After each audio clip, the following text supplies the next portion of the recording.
Cara untuk merontokkan kesombongan kita tentang harta, bergabunglah dengan orang yang lebih kaya, Mas. Pasti langsung, aku jebule miskin ya, kan gitu. Bener. Kita sudah merasa kaya dengan mobil kita harga 1 M, masuklah komunitas yang lebih besar. Pasti, semi mobilku paling murah, yang lain 30 M, kan gitu. Nah, Anda kalau merasa pinter banget, gabunglah dengan komunitas orang-orang pinter, Mas. Anda akan merasa goblok, dan disitulah open mind-nya dimulai. Setelah Anda cemas, Anda pikirkan solusi antisipasinya, karena cemas tidak akan berhenti kalau tidak kita kasih solusi, Mas. Betul. Dunia begitu kejam, gitu kan. Dia tidak punya janji untuk melompat. Jadi harus ada deklarasi gitu. Deklarasi, Mas. Harus ada proklamasi dan deklarasi. Saya karena begini tidak boleh lama-lama, saya harus keluar.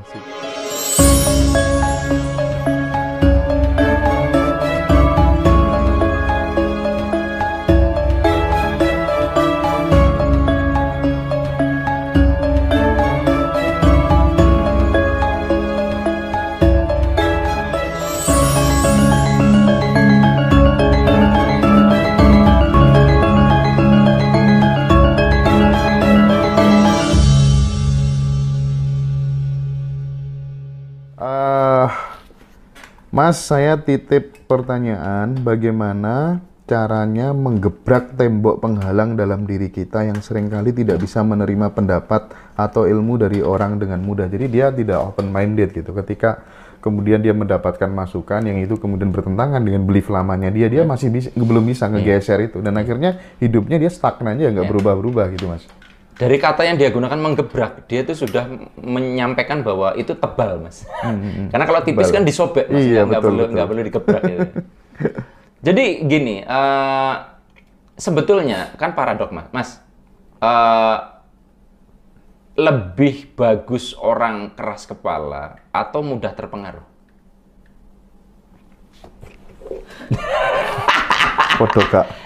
Podo anu nih ya. Nah, kita bisa lihat akhirnya kan gini. Orang keras kepala itu sulit menerima masukan dari orang lain, termasuk ilmu dari orang lain loh. Betul. Tapi di saat yang sama orang yang keras kepala itu teguh memegang prinsip, dan kalau lingkungannya itu mau menjatuhkan dia tidak akan goyah. Nah, di sisi lain orang yang open mind, saking open mind-nya, itu bisa jadi malah dia nggak punya prinsip, kena blang. Iya. Jadi sebetulnya untuk Anda yang terlalu keras kepala, Anda belajar open mind. Tapi untuk Anda yang bukan hanya open mind, ngablak gitu, sehingga Anda tidak punya prinsip dan pendirian, akhirnya ngikut sana ngikut sini, Anda harus belajar sedikit keras kepala. Jadi terlalu ke kanan salah, terlalu kiri salah. Nah sekarang, Mas, Mas, saya udah mulai sadar nih. Cuman aku merasa bahwa aku sulit menerima ilmu dari orang lain kan gitu ya. Aku termasuk dulu gitu loh, Mas. Makanya kalau Mas Hendra ketemu saya, katakanlah tahun 2007, 2006, terus aku ketemu channelnya Jiroso, omonganku nggak kayak gini. Omonganku yang akan Mas Hendra dengar adalah, ini yang benar, Mas, yang lain salah. Nah, kapan saya berubah?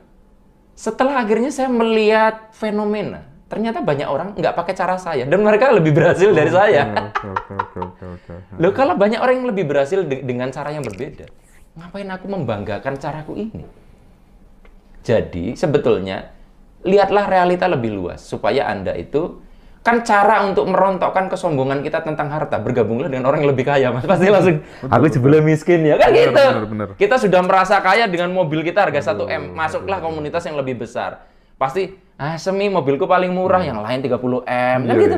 Nah, Anda kalau merasa pinter banget, gabunglah dengan komunitas orang-orang pinter, Mas. Anda akan merasa goblok, dan disitulah open mind-nya dimulai. Aku sering malu kayak gitu. Jadi, loh, Mas Hendra, kan narasumbernya kadang orang-orang yang luar Mas, biasa, Mas. Sedekahnya di Amerika itu 1 bulan 800 itu juta. Yang dia keluarin loh, kita nggak bicara pemasukan dia loh. 800 juta. Mau sombong gimana? Gila. Makanya tiap sebulan sekali nyembelih sapi 140 juta. Gila. Makanya kan oleh karena gini, Mas, tapi aku tuh nggak pandai bergaul, aku nggak suka bergabung dengan komunitas. Itulah sebabnya kenapa Anda yang sekarang ada kesombongan, maka anjurannya kan wiridnya Allah Maha Kaya, Allah Maha Kaya. Biar ingat ada yang lebih kaya dari kita. Selalu gitu. Jadi kita tuh Makanya kan orang yang sudah di kesadaran tertentu, malah omongannya tuh jadi kayak negatif, Mas. Iya. Jadi kayak seorang Habibie itu bisa saja ngomong, ya Mas Hendra aku tuh masih bodoh, masih banyak belajar. Yang ngomong Habibie loh, Iya. orang dengan IQ yang mungkin setara Einstein. Dan kita sering melihat ada orang yang IQ-nya lebih rendah, begitu songongnya dengan pendapatnya. Betul, Jadi, betul. tapi gini Mas, orang yang nanya tadi mungkin harus saya selanjutnya diketahui juga umurnya berapa. Karena kalau umurnya masih muda Mas, rata-rata memang cengkiling.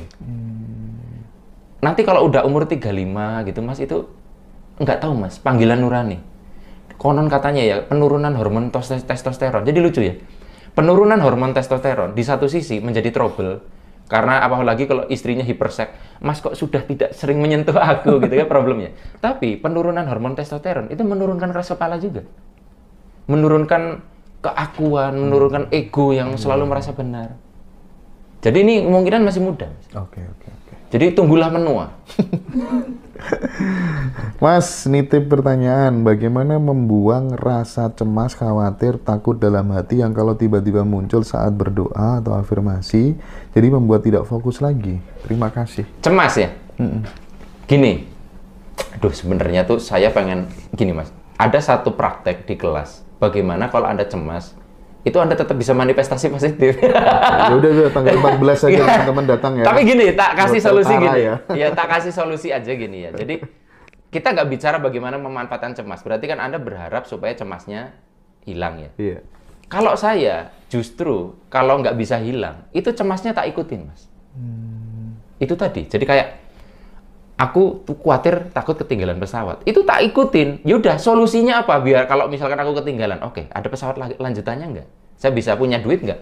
Jadi, setelah Anda cemas, Anda pikirkan solusi antisipasinya. Karena cemas tidak akan berhenti kalau tidak kita kasih solusi, Mas. Betul.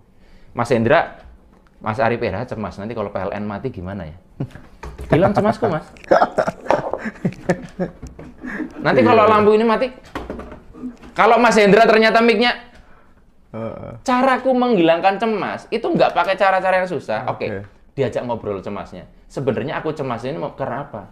Karena gini Mas, cemas juga nggak boleh dibuang. Karena sebagian dari cemas itu intuisi. Jangan salah loh. Karena banyak orang memusuhi rasa negatif, padahal rasa negatif juga bisa tiupan dari intuisi biar Hendra stay away dari sana. Coba kalau itu dibuang Mas. Dan Anda terbalut dengan positive thinking. Mas, kalau ada seorang suami yang tidak cemas, besok istrinya makan apa, sementara dia nggak berusaha, itu kan ada yang salah dengan suami itu, Mas. Iya. Jadi cemas itu tidak salah, tapi Anda setelah cemas, ngapain? Nah, banyak orang kan akhirnya nggak memberikan solusi, cuma cemasnya tok. Rasa itu dorongan kita untuk kudu ngapain sebenarnya, Mas. Jadi kalau Anda tidak bisa mengatasi itu ya, tapi kalau mau pakai teknik-teknik bisa. Pakai EFT. Ada di YouTube saya itu saya kasih, ada Sedona Method, saya kasih materinya. Itu teman-teman pakai Ho'oponopono. Nah, misalnya Mas Taib, misalkan Anda kalau pernah ngerasain marah, jengkel atau cemas gitu, ada bagian tubuh nggak nyaman nggak? Bagian mana yang nggak nyaman biasanya? Kalau lagi cemas atau khawatir? Mana? Di tubuh, di mana? Di tubuh. Tubuh tuh bagian mana? Misalnya, aku tuh kalau lagi khawatir kok perutku rasanya ser-ser gitu. Mas Hendra pernah nggak kalau ngalamin perasaan nggak nyaman di tubuh ada yang nggak nyaman? Dada Nah, agak kalau dada yang nggak nyaman nih misalkan, Mas aku cemas dan bagian tubuh nggak nyaman di dada, maka teknik terapinya yang saya bicarakan di video ngaji Rasul sebelumnya, di tapping, ditabok-tabok pelan-pelan, jangan keras-keras nanti, ya pelan-pelan di tapping, terus bisa dengan Ho'oponopono. Tapi nggak boleh dadanya orang lain. Oh jangan, itu nanti diraba Mas, bukan ditepuk nanti. Jadi di tepuk-tepuk aja gini, terus dirasakan, terus sambil bisa I'm sorry, please forgive me, I thank you and I love you. Nah jadi mungkin yang bertanya belum nonton video-video ngaji Rasul yang sebelumnya Mas. Ada kok solusinya kok. Iya. Nah Mas, di dalam kehidupan gitu, misal kita nggak cocok sama orang tua gitu ya, merasa didolimi orang tua, didolimi pasangan gitu ya. Berada pada fase itu, terus kemudian itu kita kelola, kita olah sampai menjadi sebuah kekuatan yang sangat luar biasa untuk merubah hidup, itu caranya gimana? Langkah pertama apa yang harus dilakukan? Jadi gini Mas, sejauh ini saya dengan Mas Hendra cocok nggak? Cocok banget lah. Tapi Mas, kalau kita setiap hari bersama, Anda akan mulai menemukan banyak ketidakcocokan. Betul kalau itu ya. Oh, jebule Mas Arif ya apa-apa kudu disiapin, ribet Iya. banget ya. Jadi gini, sama dengan orang menikah, awalnya aku cocok. Tapi lama-lama ribut. Kenapa? Kita mulai melihat ada yang tidak cocok dengan dia. Tapi nyatanya menikah bisa lama kan? Artinya apa? Tidak cocok. Itu ada yang bisa dicocokkan, ada yang tidak cocok. Ya memang tidak akan cocok. Artinya itulah dia. Karena tidak cocok artinya identitas, Mas. Karena kalau seorang Hendra dengan Arif RH 100% cocok, berarti Arif dan Hendra itu adalah orang yang sama. Loh, kalau orangnya beda pasti ada yang tidak cocok, Mas. Betul. Minimal gini, minimal. Enggak kok, Mas Arif RH cocok semua dengan saya. Oke, suka Real Madrid. Oh enggak, saya Barcelona. Itu enggak cocok. Betul. Jadi, maksud saya adalah kalau mau dicari, pasti ada yang nggak cocok kok, Mas. Tapi kan tidak menghalangi sesuatu itu bisa di-manage. Jadi, nah pertanyaannya adalah ketidakcocokannya ini seberapa persen itu juga ngaruh. Karena kalau sangat-sangat terlalu prinsipil tidak cocoknya, ya nggak bisa diterusin, Mas. Misalnya gini Mas, tidak cocok kalau bukan hal yang prinsipil itu nggak. Contoh gini, aku tuh nggak nuntut banyak timku di Ngaji Roso. Yang penting bisa kerjasama, jujur, udah. Misalnya ya. Tapi misalkan ada yang nggak jujur dan itu prinsipil, tidak cocok satu pun, Mas. Itu bisa nggak terus loh. Nangkep nggak maksudnya? Iya, tahu. Jadi ketidakcocokan yang terlalu prinsipil walaupun sedikit bisa bikin bubar. Tapi kalau nggak prinsipil kayak kita hanya nggak sepakat soal tim sepak bola mana yang terbaik. Itu masa sih Mas memisahkan pertemanan kita?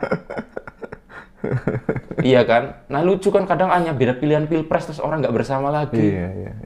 Nggak berteman lagi. Nah jadi, tapi kalau dengan orang tua bagaimana? Nah saya mau cerita. Saya dengan bapak saya itu banyak bentroknya. Tahu nggak kenapa? Kenapa, Mas? Karena saya dengan bapak saya itu sama-sama kerasnya. Benar. Sama-sama keras kepalanya. Dulu ya. Jadi akhirnya cara saya berbakti dengan orang tua justru adalah dengan tidak terlalu sering berkunjung. Jadi gini Mas, kadang kan ada orang bilang selalu bersama orang tua itu berbakti. Kadang malah bisa jadi masalah terus loh Mas. Jadi kadang ada tipe anak yang mengunjungi orang tua itu bagusnya 3 hari sekali, seminggu sekali. Itu malah jadi wangi.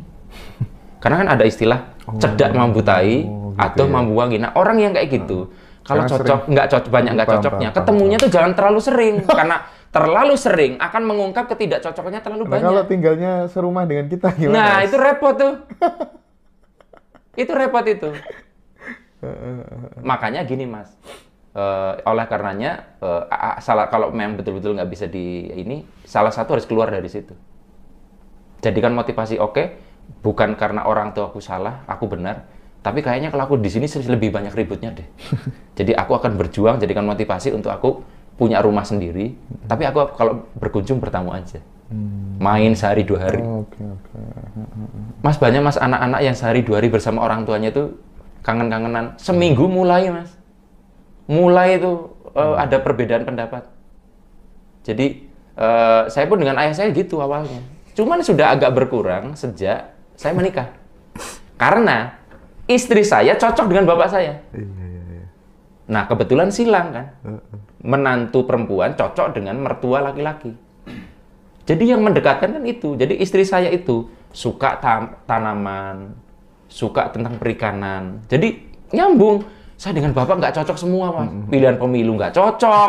Sepak bola dia Liga BRI, aku Liga Champion. Nggak ono sing nyambung. Tapi menantu perempuan sering tidak cocok dengan mertua perempuan ya? Iya, itu umumnya. Di mana-mana gitu ya? Tapi tidak akan jadi masalah selama menantu perempuan cocok dengan mertua laki-laki. Oh gitu. Kan silang, Mas. Oh iya. Begitu pula anak laki-laki dengan ibunya atau anak perempuan dengan bapaknya. Oke. Jadi, tapi ya sejauh ini sih nggak tahu ya, istri saya dengan ibu saya nggak ada masalah. Jadi bahkan istri saya sempat banyak menantu perempuan tuh nggak cocok sama mertua perempuan. Istri saya bilang, boleh ditanya nanti, aku kok nggak menemukan ini di ibumu? Oke. Malah istri saya bilang, jangan-jangan kalau ibuku masih hidup, dalam keadaan kamu perempuan, ya nggak cocok malah sama ibuku. Gitu. Iya. Tapi kadang tinggal serumah itu ya agak riskan juga sih. Saya ada kadang greget-greget ya sama ibu gitu ya. Iya. tamanku rusak itu gara-gara pohon kesukaannya. Jadi pohon belimbing ngerusak taman, itu dibiarin, mau diambil ya marah-marah. Tak curhat dikit ya, walaupun ada ilmunya. Iya, iya. Saya sampai hari ini nggak ketemu dengan istri saya. Istri saya tuh suka nanam-nanam. Itu ini ada taman, di belakang ada taman. Iya. Saya tuh nggak suka, Mas. Karena apa? Nanti jadinya ada ulat, jadinya ada hewan yang kadang masuk rumah. Itu tuh sering nggak cocok. Jadi akhirnya dealnya gimana kesepakatannya? Kamu boleh punya tanaman, tapi dirawat. Jangan jadi hutan. Ingat, pertanian dan perhutanan tuh beda.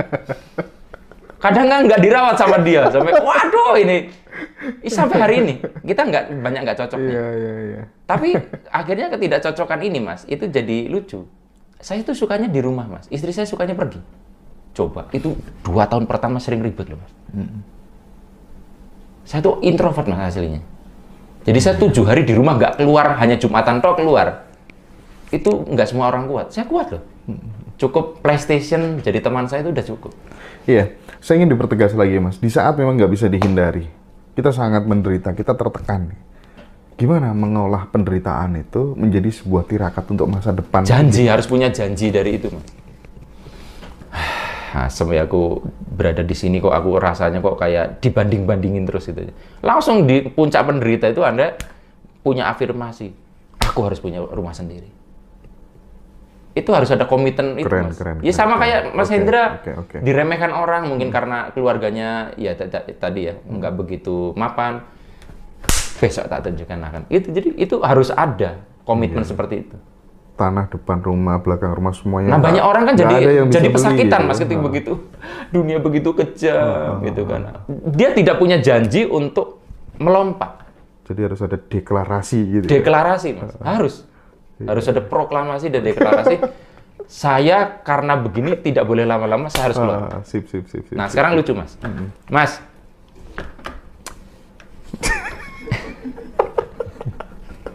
Theatrical of mind-nya.